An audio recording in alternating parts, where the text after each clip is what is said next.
Hello everyone, and welcome to everything you're going to need to know about Ceratosaurus. Ceratosaurus will become available for all islanders upon the release of Update 6.5, alongside Troodon and Vipayosaurus. Ceratosaurus is a medium-sized carnivore, with a length of 8 meters, and it stands about a head taller than a human, at a height of about 2.5 meters. At full maturity, the Ceratosaurus weighs around 500 kilograms or 1,100 pounds. Through our observations of the animal, we have determined, due to the range they will journey for food, it is difficult to classify a preferential territory. While lone juveniles often don't wander far from grasslands or jungle, once they reach a defensible size, the adults can be considered a nomadic animal regardless of site location. The Ceratosaurus sports a highly efficient digestive system, willing to consume any animal parts that they can come across. Witness devouring bones, horns, and hooves, and even each other. They are exceptionally aggressive towards other members of their own species, and Ceratosaurus is found only in small social groups when the food allows for it. When two or more social groups do encounter each other, the end result is almost always the complete annihilation of the other social group. Now, despite several lethal encounters, it has been concluded Ceratosaurus does not succumb to the nasty effects of its own septic bite. Do not approach them when they're feeding. This is when they are at their most aggressive, and you will hear them from very far off. Trust me, you'll know.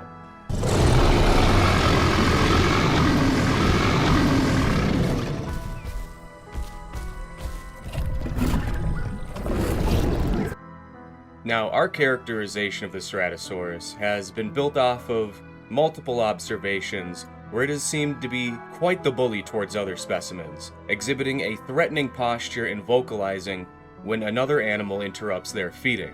They will chuff to ward off any threats, but seem to avoid actual conflict.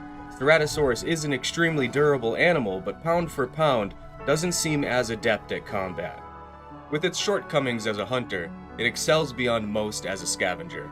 Ceratosaurus is capable of detecting rotting corpses and bones much farther away than any other current specimen.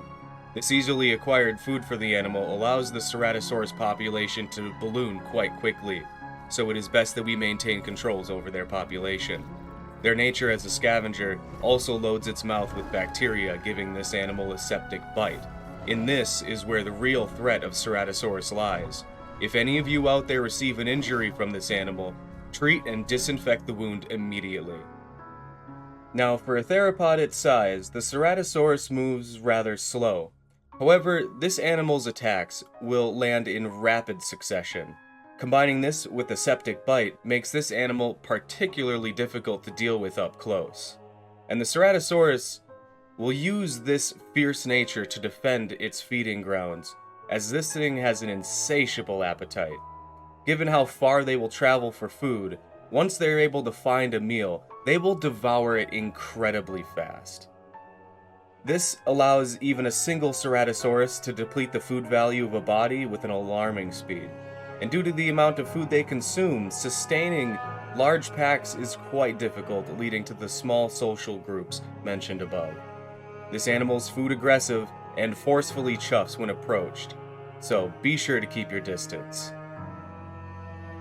The thick hide of the Ceratosaurus makes it difficult to apply meaningful damage to them. Even larger caliber weapons and other creatures larger than the Ceratosaurus seem to struggle in inflicting damage that can bring them down. It has a sort of innate bleed resistance, maybe something of a temporary clotting ability that reduces the amount of bleed until they're sufficiently wounded and succumb to their injuries.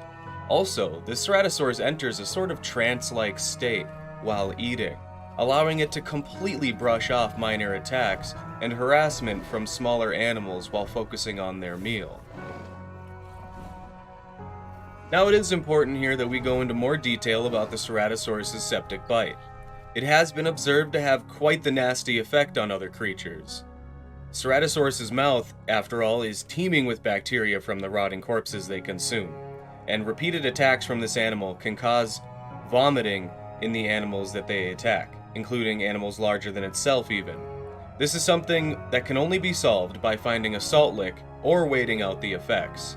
Ceratosaurus can eat meat, organs, or bones regardless of freshness, and does not suffer from the overeating problems the other animals can suffer from. And in fact, overindulging in food reinvigorates the strength and potency of its bacterial bite. Now, I would like to give you all a little background on where and when this species comes from. Ceratosaurus originates from the late Jurassic, about 150 million years ago. Ceratosaurus means horned lizard and was given this name because of the row of sharp horns on its head. Ceratosaurus belongs to the group Ceratosauria, which later led to the Carnotaurus and Majungasaurus. And Ceratosaurus lived alongside the Allosaurus, but seemed to be rare in comparison.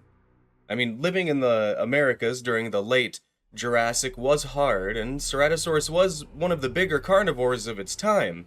But despite this, it is believed that the row of osteoderms running along its spine potentially served as a deterrent against the more dominant Allosaurus.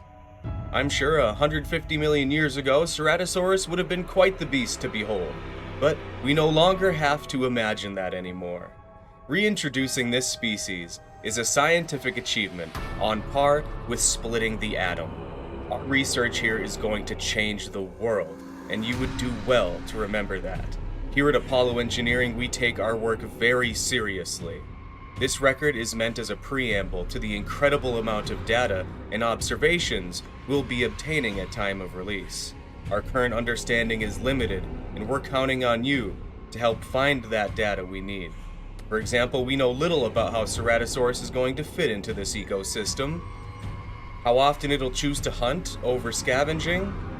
My hope here is that you and our other teams will be able to learn about these animals and continue to further our research endeavors on this island.